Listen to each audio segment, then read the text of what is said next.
ओम श्री साईराम। प्राणसखा भगवान पवित्र पादपद्मरे मोर शतकोटी विनम्र प्रणति।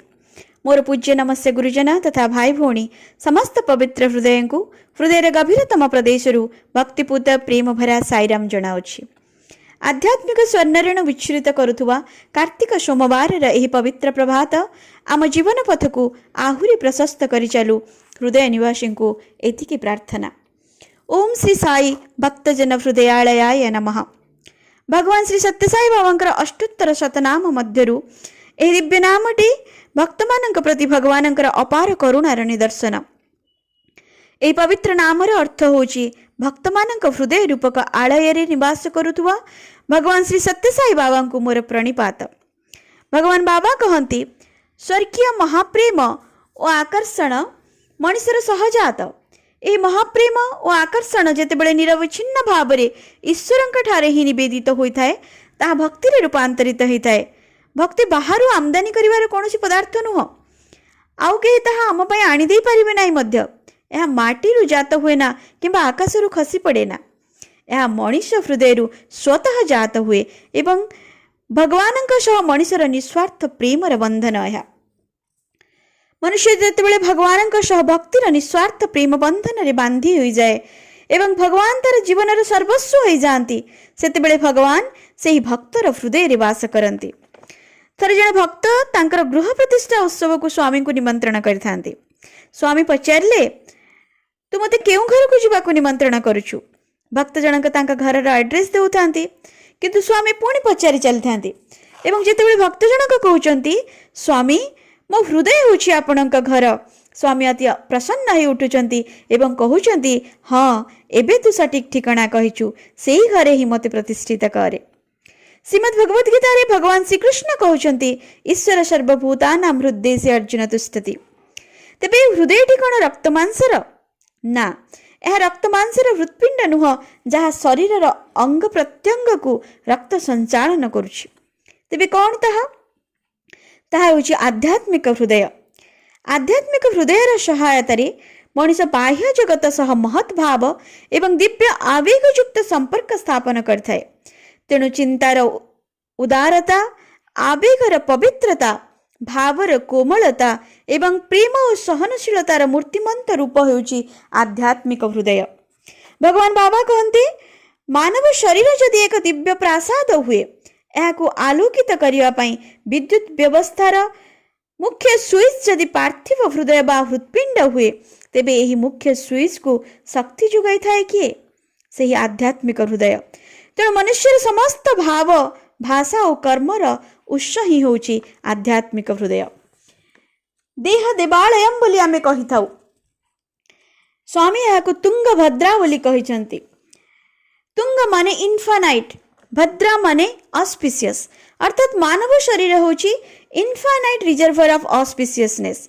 तेणु यार पवित्रता को अनुभव करी भगवानंकर प्रदत्त एह दिव्य उपहार को सत्कर्म रे विनियोग करिवार आवश्यकता रहिछि। आमे आम शरीर को जदि कर्म क्षेत्र बोली कहिबा, आम मानस होची ब्रह्म क्षेत्र एवं हृदय होची धर्म क्षेत्र। एही भावना सहित प्रेम पूरित हृदय को समस्त मूल्यबोध और पवित्रतार उत्स रूपे जदि आमे परिगणित करि परिबा ताहा दैव क्षेत्र रे परिणत होई जिवो। तेबे एही पवित्रता बजाय रखिबा किपरि? मनुष्यकृत समस्त चिंता वचन कर्म जेतेबेले स्वर्गीय प्रेमर प्रदाता भगवानंक ठारे उत्सर्गीकृत होइताए सेतेबेले आध्यात्मिक हृदय पवित्र अवस्था रे रहिताए एवं सेतेबेले विषय संसारर कल्मषता मध्य एही हृदय को कलुषित करि पारेना। भगवान कहती पद्म भली जीवन निर्वाह कर, जेमिति पद्म फूलटी पंकरु जात एवं जल रे थिले मध्य पंकिल हुए नाही किंबा जल ताहाको प्रभावित करि पारे नाही, ठीक सेही भली रख तुम हृदय पद्म को। सेतेबेले सेही हृदय कंज भगवानक पई आदर्श निवास होई जिवो। संत श्री तुलसीदास जी महाराज यथार्थ रे कहिसंती इति बदति तुलसीदास शंकर शेष मुनि मनरंजनम मम हृदय कंज निवास कुरु कामादि खलदल गंजनम। स्वयं नारायण कहउचंती नाहं तिष्ठामि वैकुण्ठे जोगिनां हृदयेन च मद्भक्ता जत्र गायन्ति तत्र तिष्ठामि नारद। भक्तर हृदय प्रभुंकर निवास, भक्तर भक्ति बंधा भगवान, भक्तर हृदय से बंधा से तो सर्व हृदय विराजित ठाकुर। थरे प्रहलाद तांका माता लीलावती को कहउचंती, हरि को भक्ति करुथुवा मु एवं हरि को घृणा करुथुवा मोर पिता हिरण्यकशिपु हृदय रे थिबा प्रभु एक एवं अभिन्न, किंतु गोटे पार्थक्य रहुछि। कौन ताहा?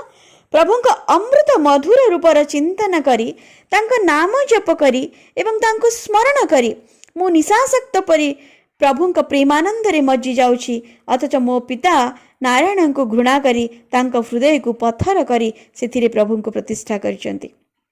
तेणु आमे केते से दिव्य रस आस्वादन करी हृदय निवासी प्रेमानंद रे निमज्जित हेबा ताहा आम उपरे ही निर्भर करथाय।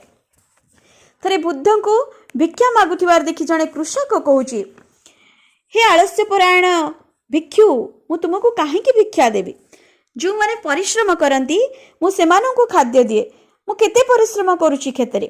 स्मित हसी बुद्ध उत्तर दौचंती, मु हृदय क्षेत्र आकर्षण करे, मो प्रेमर जल सिंचन करे, खराब प्रवृत्तिर बालुंगा बाछे, ज्ञान शस्य अमल करे एवं आनंदर फल लाभ करे।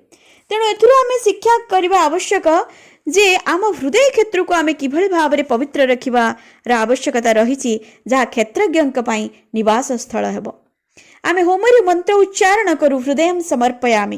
यार तात्पर्य होची, हे प्रभु यह मोर हृदय नुह, यह तुमर। ए हृदय रे केवल गोटे आसन अछि एवं ताहा केवल तुम पाई ही संरक्षित। स्वामी आमको सबु बेले कहितांती, तुम हृदय को सिंगल सोफा रे परिणत कर, म्यूजिक चेयर भली कर नाइ। प्रभु कहती, अनेक समय तुमे तुम घर को मते डाक, किंतु मु अपेक्षा करि थाए तुमे तुम हृदय को प्रशांति नीलाम रे रूपांतरित करिब केबे एवं सेही निवास को मते आमंत्रण जणैब। जेतेबेले उद्धव ज्ञानर अभिमान रे थिले, श्रीकृष्ण तांको गोपगोपी मानक पाखकु पठाउछंती। उद्धव ज्ञान प्रदान करने को चाहूँगी सेमानंकु, किंतु श्रीकृष्ण के प्रेम रे तल्लीन गोपगोपी मन कहूए, मन नहीं 10-20, आमर तो गोटे बोली मन जहाँ आम कृष्ण को दे सारिछु, आउ किछि आहरण करने को स्थान ही ना। से माने कहउचंती, प्रेम के रास्ता अति सांकेरे तामे दोन समाय।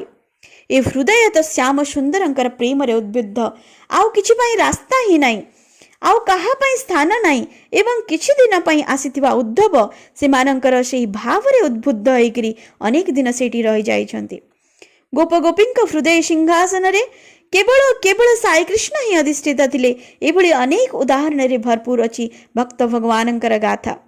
परम भक्त हनुमान को जदि देखिबा, मोती माणिक्य मध्य तांक पई तुच्छ मने होतिला। रोम रोम जहाँकर राममय थिला, निज छाती सिरी से हृदयासीन प्रभु रामंकर संदर्शन कराई थिले। द्रौपदी को जेतेबेले कुरुष भारे अपमानित करा जाउथिला, से आकुल भावरे प्रार्थना करुथिले तांक परम बांधव श्री कृष्ण को। से कहउतांती, हे द्वारका अधिपति मते रक्षा कर, किंतु जेतेबेले से अति आकुलतार सह प्रार्थना करुचंती, हे हृदय निवासी मते रक्षा कर, भगवान तत्क्षणात तांक रक्षा पाई आविर्भूत हेउचंती। भगवान कहउचंती, तुमे मते द्वारका अधिपति कहि संबोधन कल, तेणु मते द्वारका रु आसीबाकु हेला। तेणु आमको आमर प्रतिश्वास रे एही विश्वास भरिबा को हेबो जे मोर प्राण सेखा, मो हृदय निवासी प्रति हृत्स्पंदन रे मो सह कथा हेबा को चाहुचंती। भक्तर भक्ति रे से जे बंधा। से बळे जणे परम भक्त थिले शांत शिरोमणि सूरदास जी।